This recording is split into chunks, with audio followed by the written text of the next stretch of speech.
सगळीकडे जिल्हा परिषद सदस्यांचे स्टेटस दिसत असते, पण या जिल्हा परिषद सदस्यांना पगार किती असतो ते सुद्धा पहा. तर सामान्य जिल्हा परिषद सदस्यांना दरमहा साधारण 10,000 ते 15,000 रुपये मानधन मिळतात. ही रक्कम जिल्ह्यानुसार थोडीफार बदलू शकते. याशिवाय प्रत्येक बैठक भत्ता 1,000 ते 2,000 रुपये प्रति बैठक वेगळा मिळतो. सदस्यांना आपल्या मतदारसंघात फिरण्यासाठी मासिक 3 ते 5,000 रुपये प्रवास भत्ता किंवा डिझेल भत्ता दिला जातो. काही ठिकाणी हा वेगळा खर्च म्हणून मिळतो, जेणेकरून गावोगावी जाऊन विकास कामे पाहता येतील.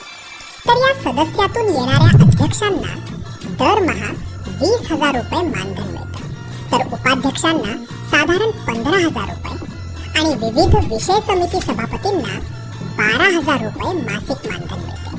हे पदाधिकारी असल्यानं त्यांना थोडे जास्त भत्ते मिळतात.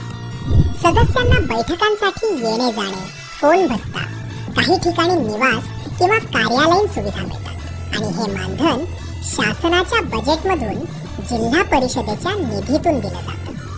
त्यामुळे आपल्या भागातील कामे करून घ्यायला विसरू नका आणि कमेंटमध्ये सांगा तुमच्या जिल्ह्यातून कोण कोण निवडून आले.